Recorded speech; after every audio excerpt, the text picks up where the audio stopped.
जय श्री राम दोस्तों, राधा वल्लभ से ही था रिवन। तो फिर मैं आ गई हूँ एक नए वीडियो के साथ। तो चलिए कथा को शुरू करते हैं। जहाँ से कथा को समाप्त किया था वहीं से आरंभ करते हैं। जय श्री राम। मंगल भवाना मंगलहारी, उमा सहित जेहि जपत पुरारी। सी सहित सुत सुभग दो, देखी देखी अकुलाई। बारही बार स्नेह बस राउले उरलाई। सीता जी सहित दोनों सुंदर पुत्रों को देखकर राजा अकुलाते हैं और स्नेह बस बारंबार उन्हें हृदय से लगाते हैं।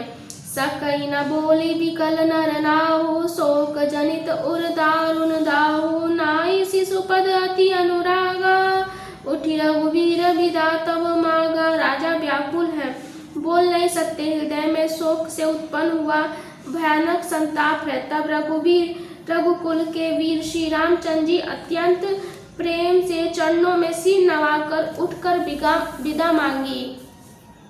पीतु आशीष आयुष मोहि दीजे, हरस समय भी समोकत कीजे। तात किए प्रिय प्रेम प्रमादु, जसु जग जाई होय उपवादु। हे पिताजी, मुझे आशीर्वाद और आज्ञा दीजिए। हर्ष के समय आपको शोक क्यों हो रहा है? हे तात, प्रिय के प्रेम बस प्रमाद करने से जग में यश जाता रहेगा और निंदा होगी। सुनी स्नेह सबस उठी नर नाहा, बैठा रे रघुपति गहि बावा। सुनहु तात तुम कहु मुनि कही, राम चराचर नाई कहियु अहि।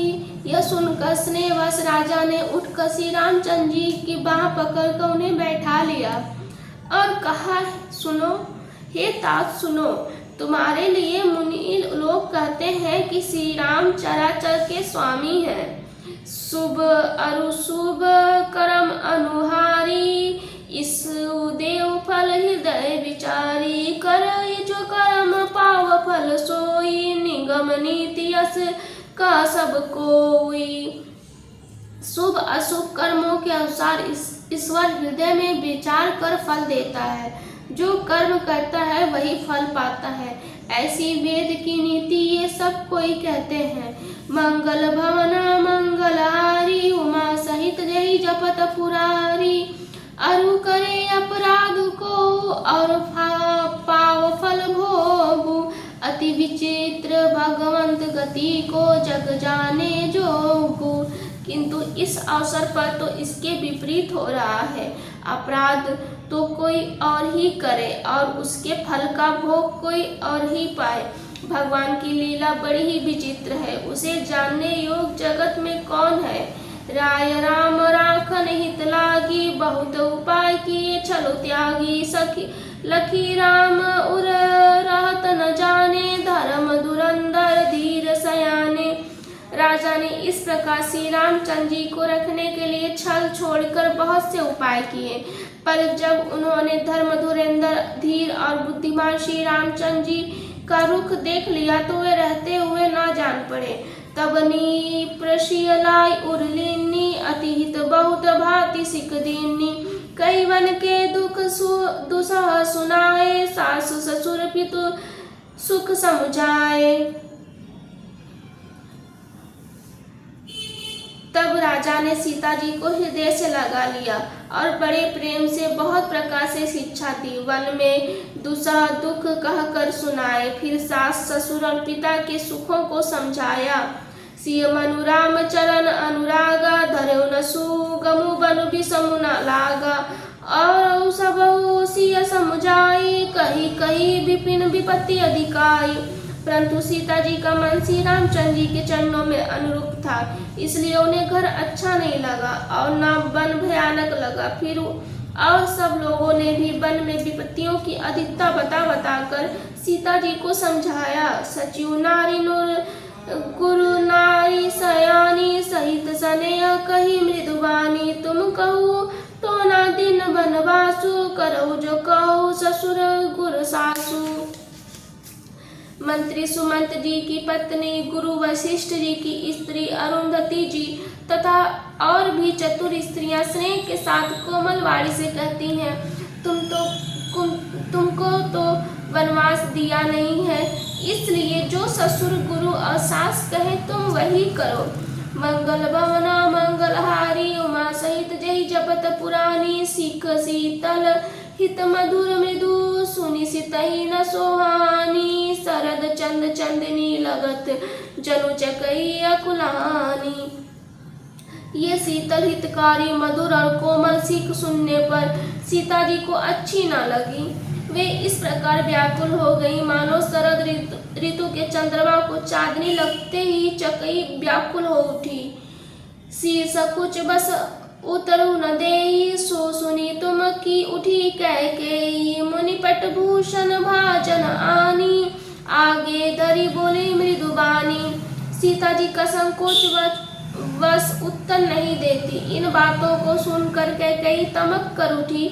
उसने मुनियों के वस्त्र आभूषण और बर्तन लाकर श्री रामचंद्र जी के आगे रख दिए और कोमल वाणी से कहा, निप्रहि प्राण प्रिय तुम ही रघुवीरा, सिल स्नेह न छाड़े वीरा, सुकृत सुजसु परलोक न साहु, तुम ही जान बन कहीं न काहू।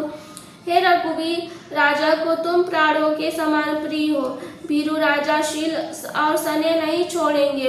पुण्य सुंदर यश और परलोक चाहे नष्ट हो जाए, पर तुम्हें वन जाने को वे कभी न कहेंगे। अस विचारी सोई करहु जो भावा, राम जननी सिख सुनी सुख पावा, भूपई वचन बान सम लागे, करही न प्राण प्यान अभागे। ऐसा विचार कर जो तुम्हें अच्छा लगे वही करो। माता की सीख सुनकर श्री रामचंद्र जी ने सुख पाया, परंतु राजा को ये वचन प्राण के समान लगे। वे सोचने लगे, अब भी अभागे प्राण क्यों नहीं निकलते। लोग विकल मूर्छित नर नाहु, का करेऊ कछु सूझन काहू। राम तुरत मुनि वेश बनाई, चले जनक जननी सिरुनाई। राजा मूर्छित हो गए। लोग व्याकुल हैं, किसी को कुछ सूझ नहीं पड़ता है कि क्या करें। श्री रामचंद्र जी तुरंत मुनि का वेश बनाकर और माता पिता को सिर नवाकर चल दिए। मंगल भवना मंगलहारी उमा सहित जय जपत पुरानी, सजीवन साजु समाजु सबु वनिता बंधु समेत, बंदी प्रीप गुरु चरण प्रभु, चले करी सबही अचेत। वन का सब साज सामान सज कर वन के लिए आवश्यक वस्तुओं को साथ लेकर श्री रामचंद्र जी, स्त्री श्री सीता जी और भाई लक्ष्मण जी सहित ब्राह्मण और गुरु के चरणों की वंदना करके सबको अचेत करके चले। निस्की वशिष्ठ द्वार भय ठाड़े, देखी लोग बिरहद दाड़े, कहीं प्रिय वचन सकल समुझाए, विप्र बिंदु रघुवीर बुलाए। राजमहल से निकलकर श्री रामचंद्र जी वशिष्ठ जी के दरवाजे पर जा खड़े हुए और देखा कि सब लोग विरह की अग्नि में जल रहे हैं। उन्होंने प्रिय वचन कहकर सबको समझाया। फिर श्री रामचंद्र जी ने ब्राह्मणों की मंडली को बुलाया। कुरुसन कही वर्षासन दीने, आदर दान विनय बस कीने, जाचक दान मान संतोषे, मित पुनीत प्रेम परितोषे। गुरु जी ने कहकर उन सबको वर्षासन वर्ष भर का भोजन दिए और आदर दान और विनय से उन्हें वश में कर लिया। फिर याचकों को दान मान देकर संतुष्ट किया, मित्रों को पवित्र प्रेम से प्रसन्न किया। दासी दास बोलाई बहोरी, गुरही सौंपी बोले कर जोरी, सबके सार संभार गोसाई, करवी जनक जननी की नाई। फिर दास दासियों को बुलाकर उन्हें गुरु जी को सौंप कर हाथ जोड़कर बोले, हे गोसाई, इन सब की माता पिता के समान सार संभार देख रेख करते रहिएगा। बारही बार जोरी जुग पानी, कहत राम सब सन मृदुबानी, सोई सब भांति मोत हितकारी, जयते रहे भुआल सुखारी। श्री रामचंद्र जी बार बार दोनों हाथों को जोड़कर सबसे कोमल वाणी कहते हैं कि मेरा सब प्रकार से हितकारी मित्र वही होगा की चेष्टा से महाराज सुखी रहेंगे। मंगल भवना मंगलहारी उमा सहित जय जपत पुरानी। जय श्री राम। दोस्तों, कथा को मैं यही विश्राम देती हूँ। आगे की कथा मैं कल आपको फिर सुनाऊंगी। तब तक के लिए जय श्री राम। राधा वल्लभ सिंह हरिवंश।